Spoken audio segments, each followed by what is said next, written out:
Azt már tudjuk, hogy mind Afrikából jöttünk. De hogyan? És mikor?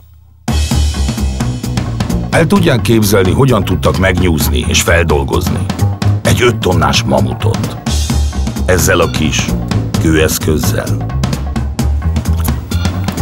Mit vett reggelire mondjuk a csubajuki vadász? A híres vértesszőlősi Samu valóban kanibálok áldozata lett? Lássuk be, nem sokat tudunk az ősemberekről. Pláne nem azokról, akik hazánk területén éltek. Pedig a régészek már legalább egy tucat lelőhelyet feltártak. Csupa kőszilánk, csont és faszény. De ebből a pár megmaradt dologból elképesztően sok mindent ki lehet deríteni. Ebben a sorozatban pont ezt is fogjuk tenni.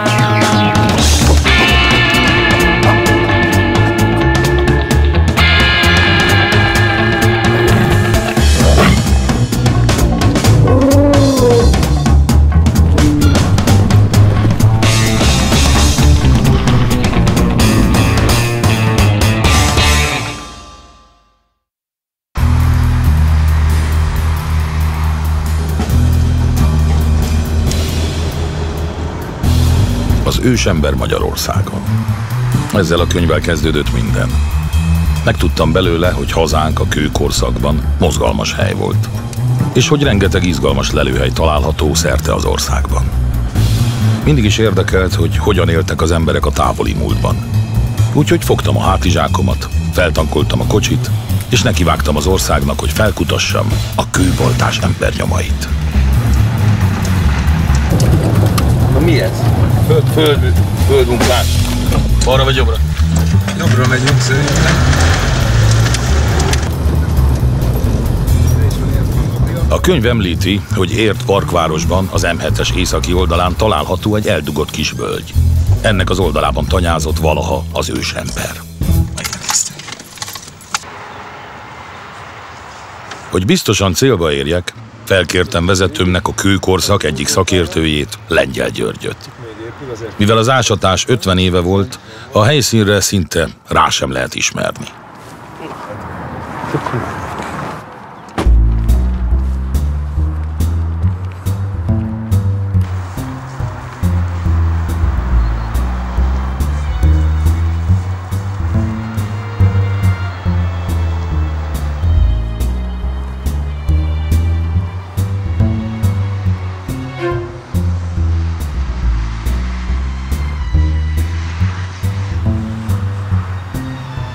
A völgy persze megvan, de azóta megépült az M7-es autópálya, és házak állnak mindenfelé.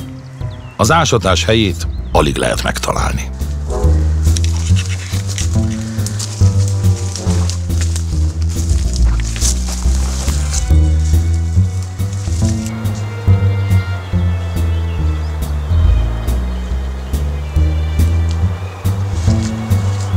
Ez az? Igen.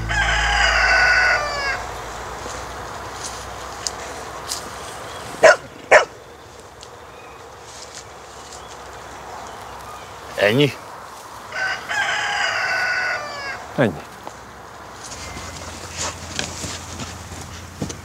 Ez az a hely, amit kerestünk. Nem valami látványos, egy elhagyott üres telek, sehol egy barlang, semmi. De éppen ez benne a lényeg. Az ősemberekről mindenki azt hiszi, hogy csak barlangokban laktak. Pedig ez nem igaz. A barlangi élet nyomai jobban konzerválódtak ugyan, és könnyebb is őket megtalálni, de ez nem jelenti azt, hogy az egész életük ott zajlott volna.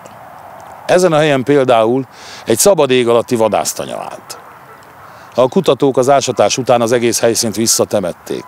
Ezért ezeken a kis földhányásokon kívül már semmi sem árulkodik a kőbaltás ember jelenlétéről. Az ásatás 1963-ban kezdődött, Gáboriné Csánkvera vezetésével.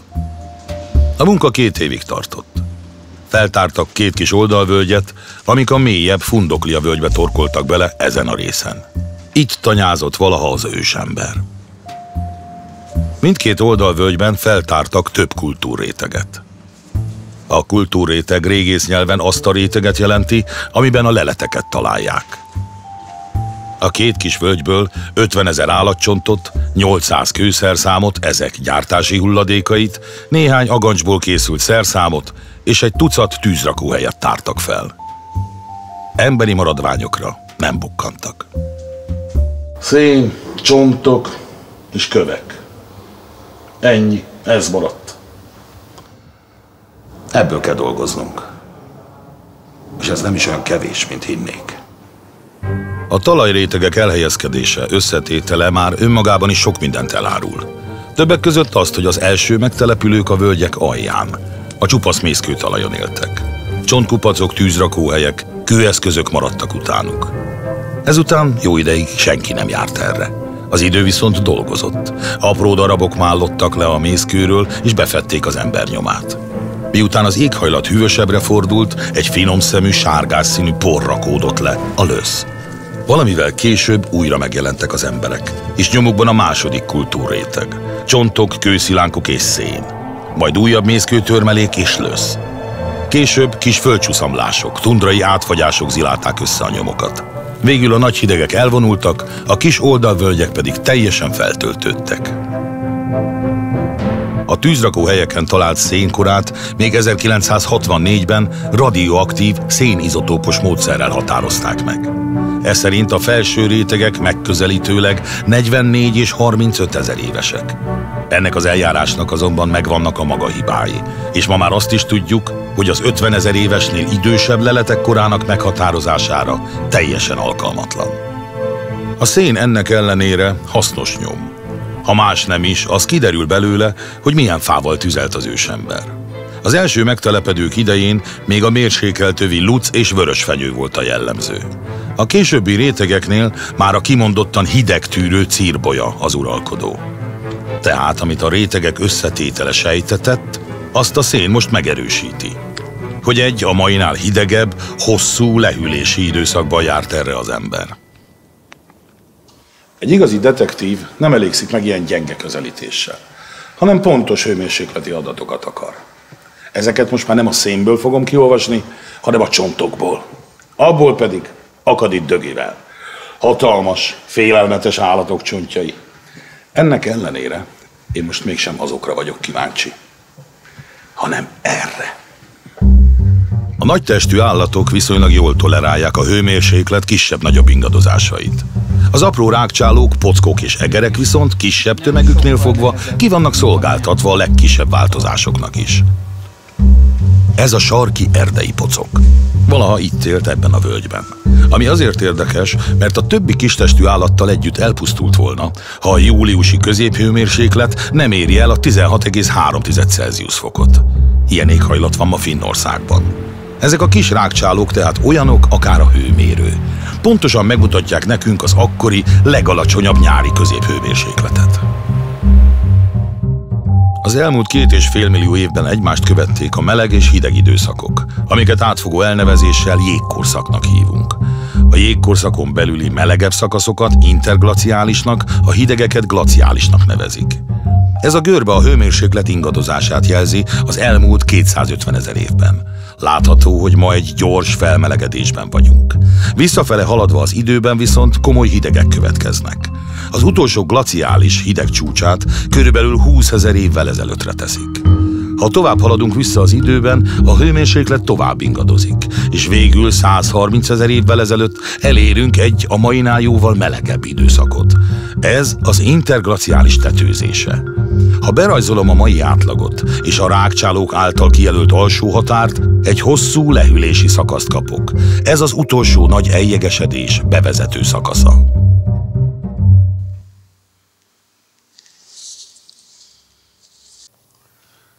Most, hogy a legkisebb csontok tulajdonosát már ismerjük, lássuk, hogy a többi csont kikről árulkodik. Következzenek a sarki erdei pocok kortársai.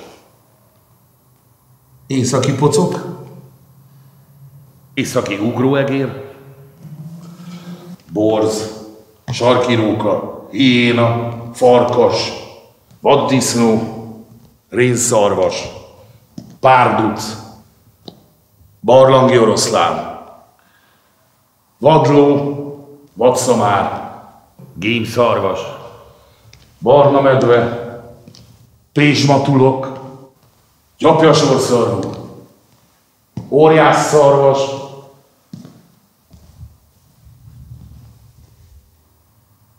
mamut. Több mint 45 állatfaj, impozáns sereglet. Növényevők, ragadozók vegyesen. Egytől egyig az ősember táborában találták meg a maradványaikat. Van azonban a zsákmányállatok között egy faj, ami sokkal fontosabb volt a kőbaltás ember számára, mint a többi. Ez az állat nem más, mint az Ursus pelleus, közismertebb nevén a barlangi medve.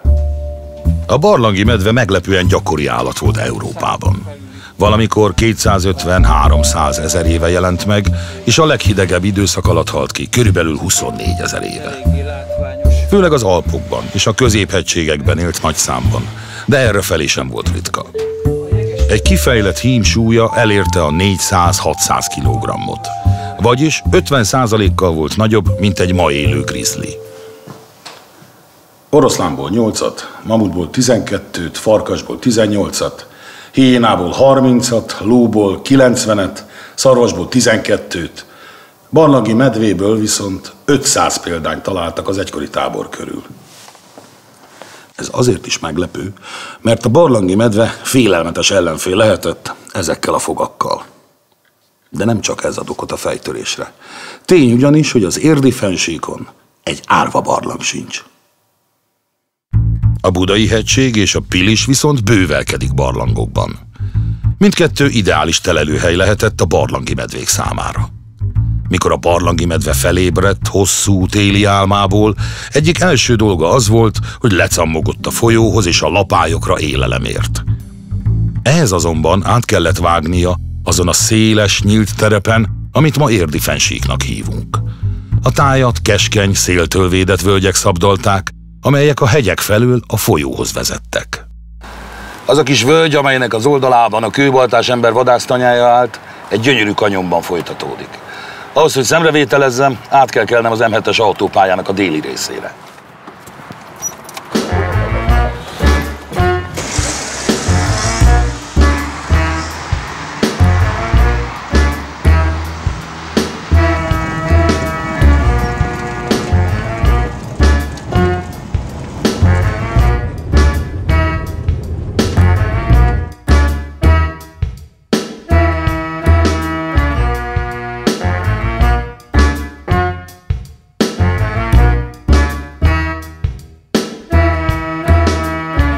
Ez itt a Fundoklia völgy.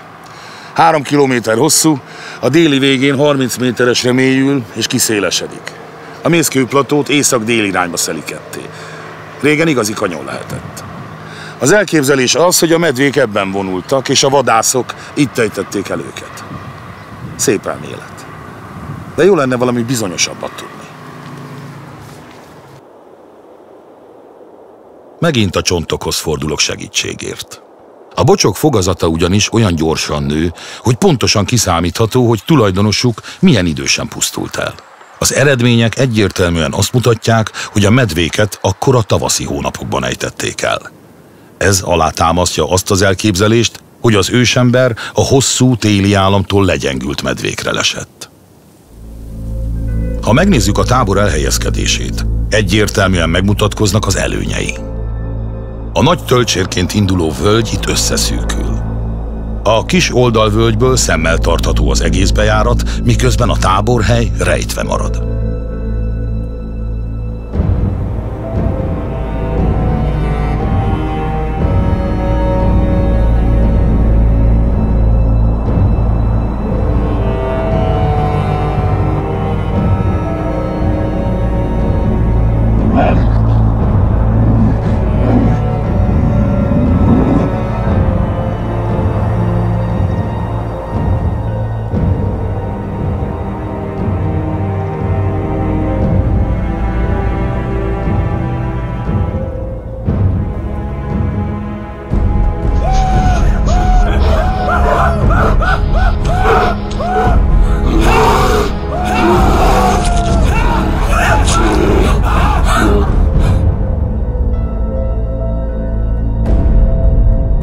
elejtett vadat valószínűleg még a helyszínen feldolgozták, és csak a húsban gazdag részeket vitték a táborba. A kisebbik völgy végében volt ugyanis egy gödör, telistele comb és lapocka csontokkal. Gáboriné Csánkvera szerint ez volt az ősember éléskamrája, egy igazi hústároló verem. De valami nem hagy nyugodni. A Fundoklia völgyben ugyanis több helyen láttam, hogy vannak sziklaperemek, illetve a mészkőben előbukkanó kisebb bemélyedések, lukak. Hogy jobban megértsem az ősember választotta völgy adottságait, felkerestem az Érdi Földrajzi Múzeum igazgatóját, Kubasek Jánost. Megtudtam, hogy a Fundoklia völgyet geológiai törésvonalak mentén a csapadék mélyítette a fennsíkba a távoli múltban. A Dunától Érdig húzódó nagy tétényi fennsíkot az úgynevezett szarmata mészkő alkotja. Ez a mészkő erősen rétegzett, üledékes kőzet.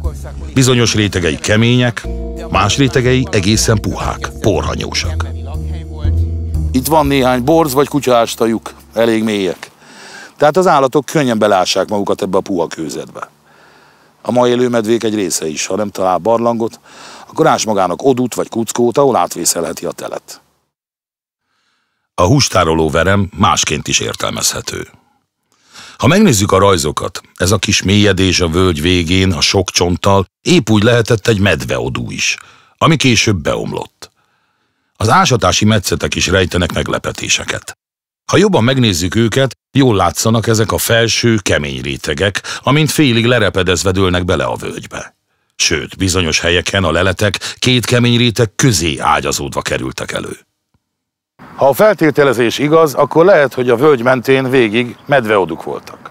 Most csak azért nem látjuk őket, mert időközben betemetődtek.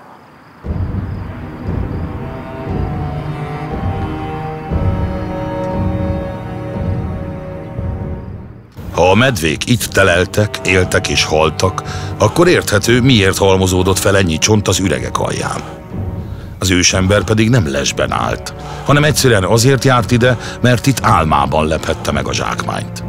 Nem tudhatjuk pontosan, hogy történt. A csontok nem árulnak el többet.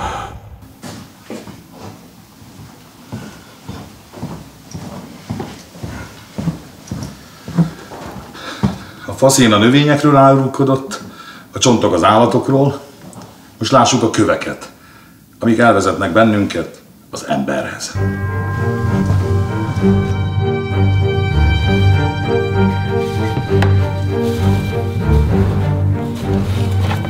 Több mint 40 féle eszköztípus található itt. Kések, kaparók, hasogatók. Mégis, első ránézésre látszik rajtuk, hogy nincsenek szépen kidolgozva. Más lelőhelyekről sokkal szebb eszközök kerültek elő. Kövek. Rengeteg megmunkált kő. És ezzel elérkeztünk az egyik legérdekesebb őskori területre, a kőeszközök világába. Mit mesélnek nekünk? Először is. Ezek az eszközök kvarcitból készültek. A mészkőrétegben viszont nem találni kvarcitot. Honnan volt akkor a nyersanyag? Az eszközök eredetileg öklömnyi kavicsok voltak. Felszínük gömbölyded, természetesen kerekített forma. A kvarcit nem a legjobb nyersanyag. Durva, szemcsés és csúnyán hasad. Valószínű viszont, hogy a környéken könnyen fellelhető volt. Az egykori vadásztanyától alig 2 kilométerre vagyunk. A Szidónia völgy mellett a Találó nevű kőműves utcában. És lám, a kvarcit itt hever az út szélén.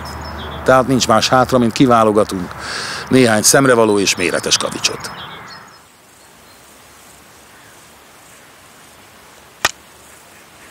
Ezeket az eszközöket csak látszólag egyszerű előállítani.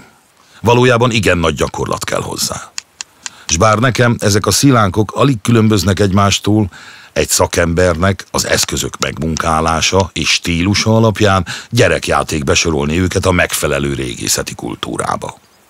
Az érdi anyag ez alapján Musteri vagy Musterien, ami egy franciaországi lelőhely után kapta a nevét, és formai rokonságra utal. Alapvetően itt kétféle módon készültek, a Kina típusú Musterien és a diszkoid eljárással. Természetesen léteznek más eljárások is, és az ősember alkalmazta is őket, de itt csak ezt a kettőt. Ennek több oka is lehet, de a legvalószínűbb az, hogy a használat nem igényelt bonyolultabb eszközt. Barlangi medvénk nem lévén egy szarvason teszteltük a frissen készült pengéket. Ezek az eszközök nem szépek ugyan, de tökéletesen alkalmasak arra, amire az ősember használta őket. Még egy fontos dologról biztos, hogy árulkodik nekünk ez a kis kődarab. Ezeket az eszközöket nem a Homo sapiens készítette. Akkor hát ki? Nem kell messzire mennünk, a Subajuk barlang egykorú rétegeiben nagyon hasonló eszközöket találtak. Ugyanaz a kultúra. És ugyanabban a rétegben előkerült 2 emberi csontváz is. Egy másik emberi faj maradványai. A neandervölgyeké. Ma Európában a modern ember él. A Homo sapiens sapiens. 35 000 éve jelent meg Európában, a Balkán-félsziget felől. Ők voltak a mi közvetlen őseink, anatómiai értelemben azonosak velünk. Előttük a neandervölgyi ember élt itt. Ők egy másik emberi faj képviselői voltak. A neandervölgyiek lassan szorultak nyugatra, és végül 5-10 000 év egymás mellett élés után 28 000 évvel ezelőtt eltűntek. Utolsó táboraik a Pireneusi félszigeten voltak, egészen délen, Gibraltárban. Ő előttük a heidelbergi ember élt itt, körülbelül 350 000 évvel ezelőtt. Hazánk területén vértesszőlősön tanyázott. A mediterrán területeken viszont már több mint 1 millió éve éltek emberek, akik Afrikából vándoroltak be. Ők a közös őseink a neandervölgyiekkel. A koponyának van egy-két olyan jelleg, amit meg is tudok. Sok neandervölgyi lelet került elő Európától Közép-Ázsiáig. Koponyáikat jól meg lehet különböztetni a mai emberétől. Látható, hogy ez az emberfaj robosztusabb felépítésű volt. Szemüregei, orra nagyobbak. Szemöldök csontja vastagabb volt. Homloka lapos, arckoponyája hosszú, szája előreugró. A legárulkodóbb azonban az állcsúcs hiánya. A neandervölgyiek teste is zömökebb, izmosabb, végtagjaik pedig rövidebbek voltak. Azt már tudjuk, hogy a leletek a középső paleolitikumból származnak. Tehát régebbiek 35-40 000 évnél. Ez tovább pontosítja a kor meghatározásunkat. Megállapíthatjuk tehát, hogy az emberi megtelepedés ezen a táborhelyen körülbelül 70 000 éve kezdődhetett, és nagyjából 50 000 éve érhetett véget. Hihetetlen rég járt itt az ember. Akkor nem volt Facebook, se internet, villany sem volt. Se szép házak, mint most. Se utak, de még szántóföldek és kutyák sem. A növényzet is más volt, ahogy az állatvilág is. Az éghajlat is más volt, és bizonyára más volt az élet. Nagyon. De az ősember szerethette ezt a helyet. Mert ha a számoknak hihetünk, több ezer éven keresztül visszajárt ide. Több ezer év pedig hosszú idő. Egyetlen birodalom, állam vagy város sem maradt fent ilyen sokáig.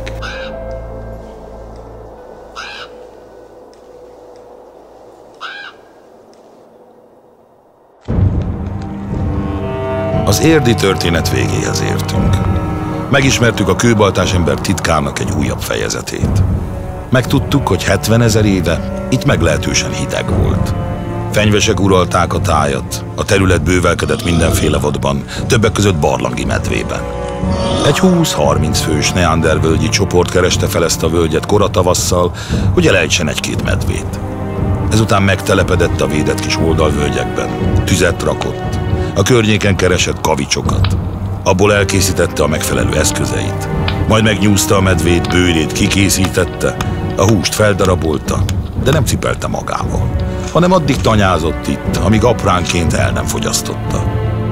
Néhány szarvasaggancs elárulja, hogy akár nyárig is itt maradt. Majd felkerekedett, itt hagyva a nehéz kőszerszámokat, és továbbált. Később télen valószínűleg egy barlangba húzódott be.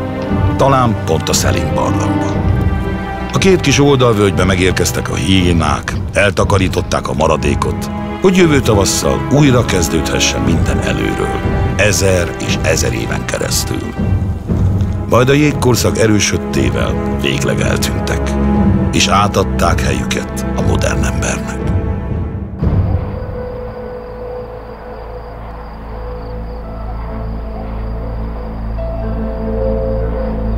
Bár a neandervölgyek már nem léteznek, génjeik egy részét örököltük.